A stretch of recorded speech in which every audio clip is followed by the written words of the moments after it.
Hello, good morning. We are here again on Sunday School today. I hope you enjoyed the last episode, which we discussed actually our holy nation.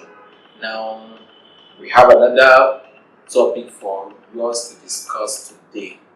I'm still your host, Chika Prince Chiboy, and with me is my Mercy. okay. God bless you. Okay, this morning we're going to look into another interesting topic.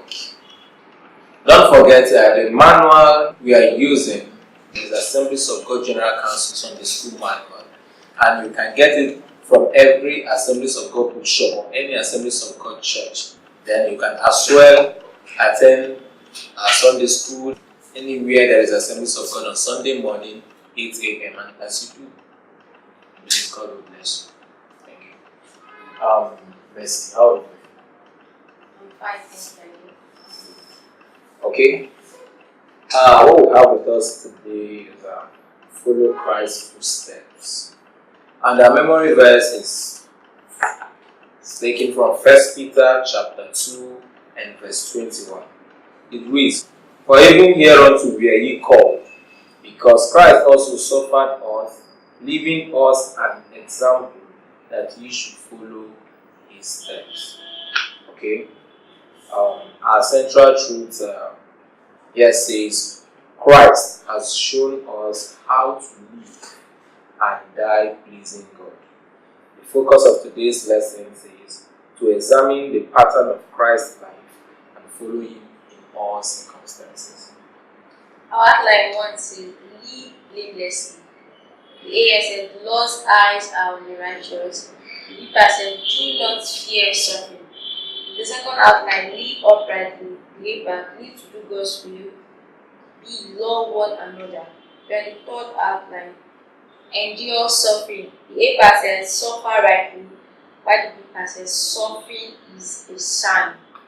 Then our learning objectives. At the end of this lesson, you are expected to understand that to affirm the importance of following the way of Christ over the way of the world. Secondly, you are supposed to derive principles from 1 Peter that help them design the way to Christ. Also, commit to follow Christ regardless of opposition. Okay. Our text for today, our Bible reading is taken from 1 Peter chapter 3 and verse 8 to 1 Peter chapter 4 and verse 19. Introducing the lesson, here manual says, the writer of this manual says, following Christ will change a person's life. For some, the changes may seem more profound and dramatic. But as 1 Peter teaches, every Christian is called to a lifestyle of change, to live in a way that follows in Christ's footsteps. Our commentary, live blamelessly. The Lord's eyes are on the righteous. We have the first question here, which says, is it possible to live in a way that honors God while harboring bad feelings towards other Christians in our hearts? This is what you have to say. Said, is it possible to live in a way that honors God while harboring bad feelings towards other Christians in our hearts? The answer is practically no, because you can't say you're honoring God. Remember, God is love and He's expecting us to love everybody. You can't claim you're honoring God when you already hate your neighbor, you're having bad feelings. Of course, if you're having bad feelings towards somebody, you'll be prone to harm the person. So you can't honor God and also have bad feelings for someone.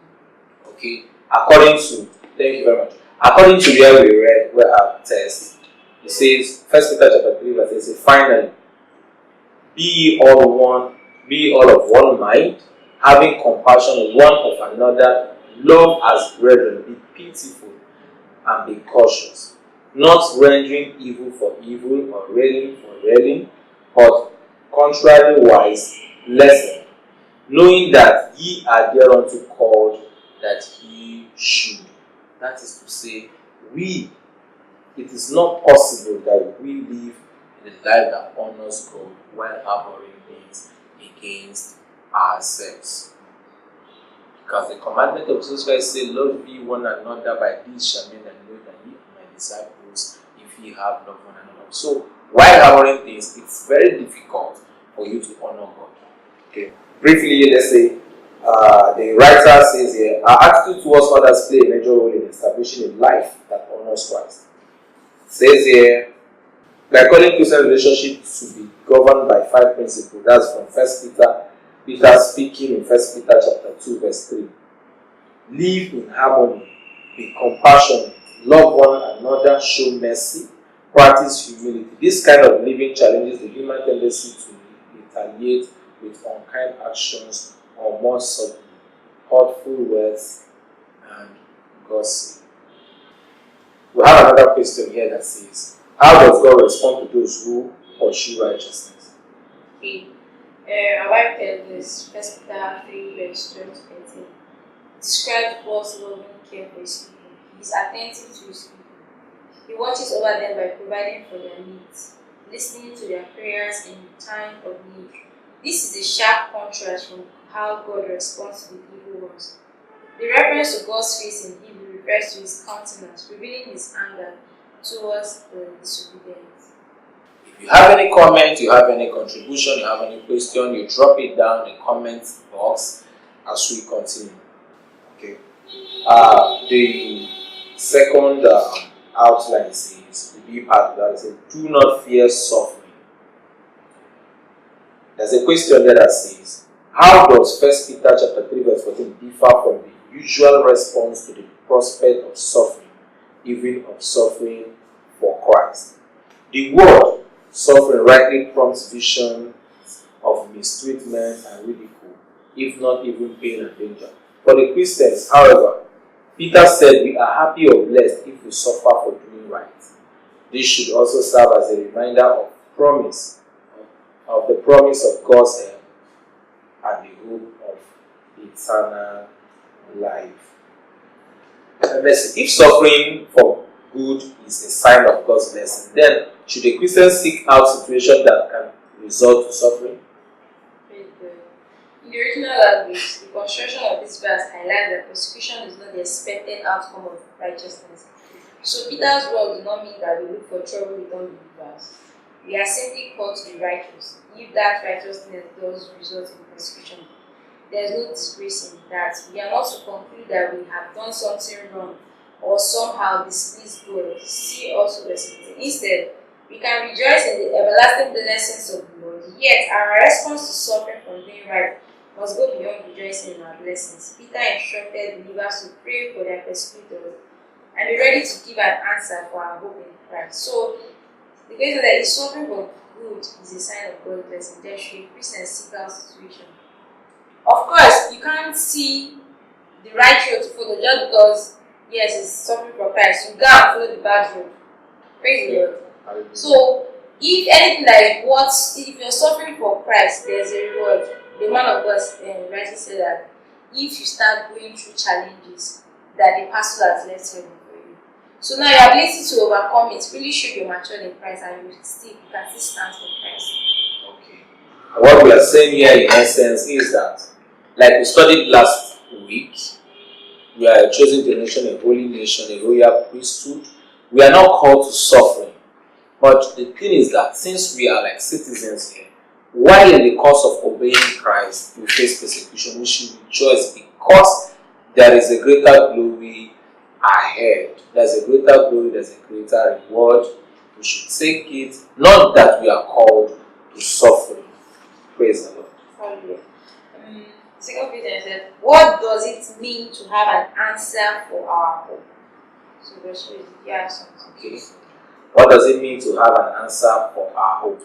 According to Peter, let's say Peter was describing a compelling defense of what we believe as well as why we place our faith in Christ Jesus. To do so involves preparation through Bible prayer, spiritual experience and prayer.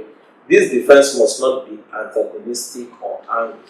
However, rather we are to use difficult times as opportunity to tell others about Christ. The question is, what does it mean to have an answer for our hope?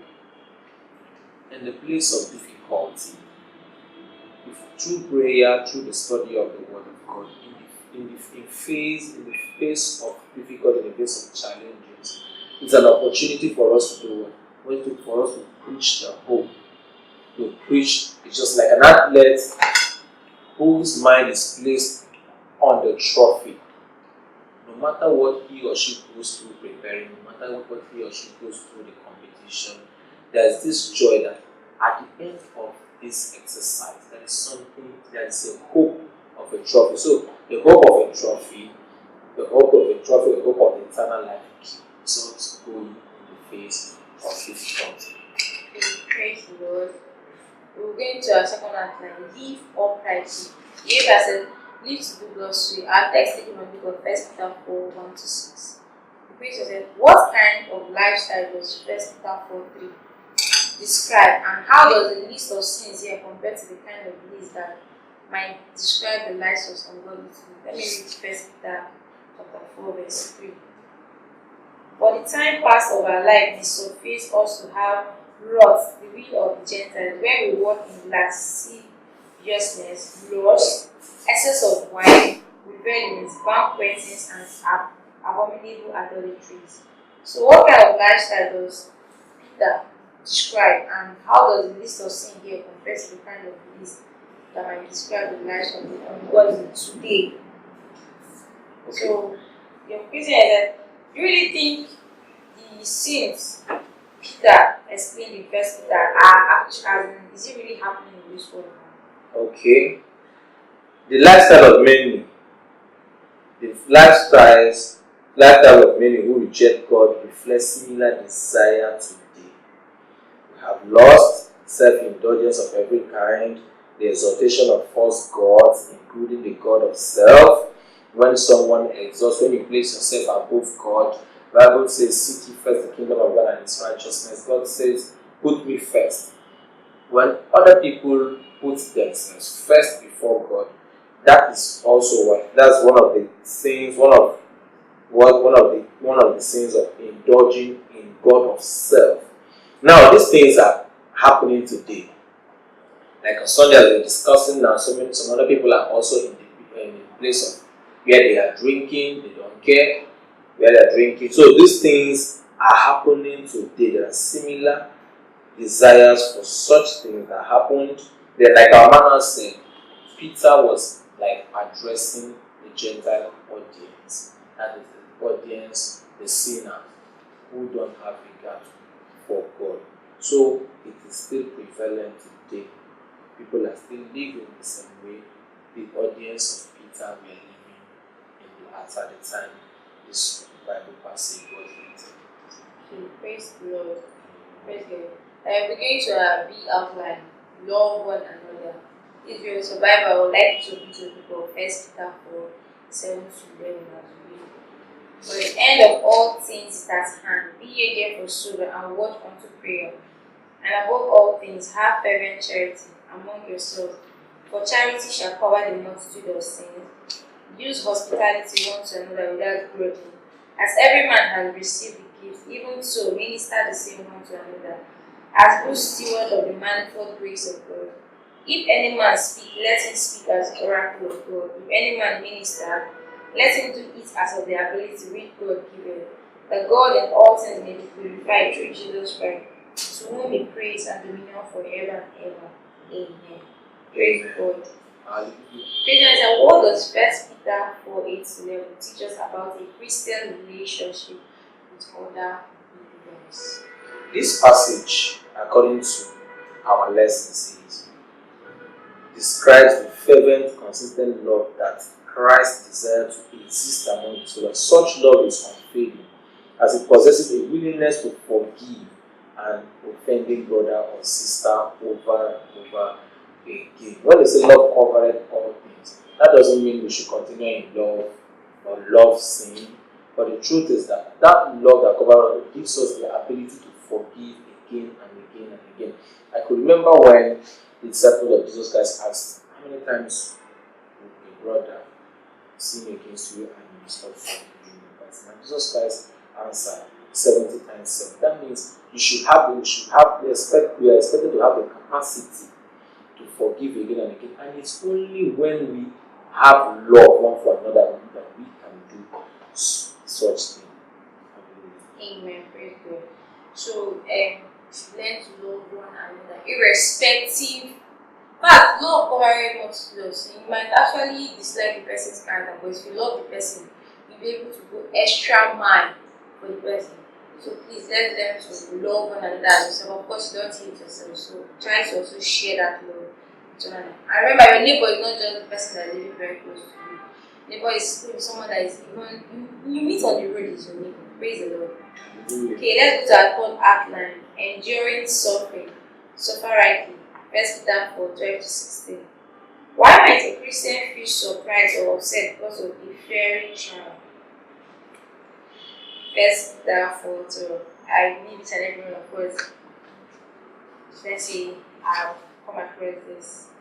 1 Peter 4:12. Are you there? Yeah. Yes, yes, beloved, think it not strange concerning the fiery trial which is to try you, as though some strange thing happened unto you. 13. Just 12. Okay, 12. Okay, when trouble comes, it is tempting to conclude that we have done something wrong to cause it. Let me ask you a question. If, for example, we were going through, let me say, financial problem, because there is what we face every day in our life, especially this period, do you really, as in, just let be human, do you really think God is because of it, or you're going through it because it's not supposed to exist? Okay. The truth is, it's natural, it's wisdom when you go through some things you don't expect, like trials, like difficulties, to do a check on yourself. To do a check on yourself, okay, where have I gone wrong? But having done that, and you've checked, and maybe there's nothing you think you have done, the thing you should do is to move on, to look at the truth is, it's just like trial. Whoever that is in the class, before you start to the next level, that's a test.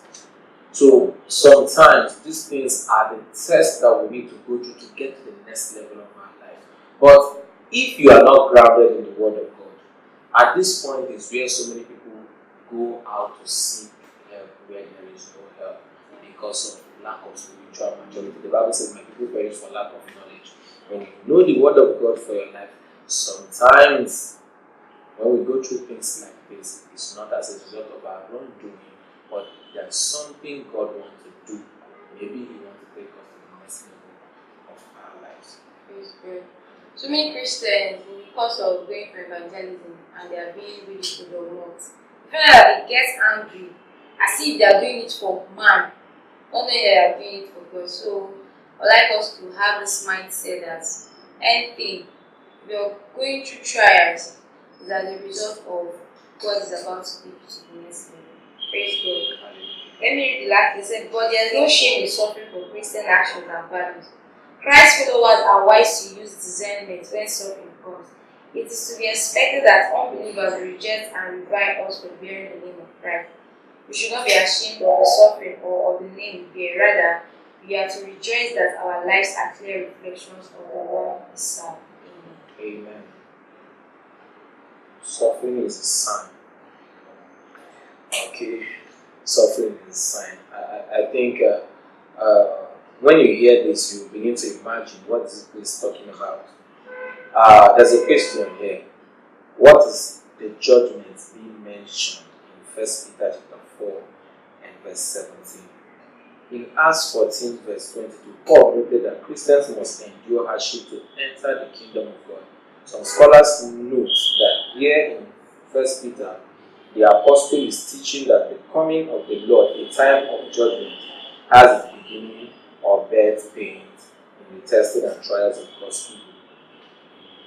God's people. See also Matthew, you can check your Bible, Matthew chapter 24, verse 4 to 14. 1 Peter chapter 1 and verse 7.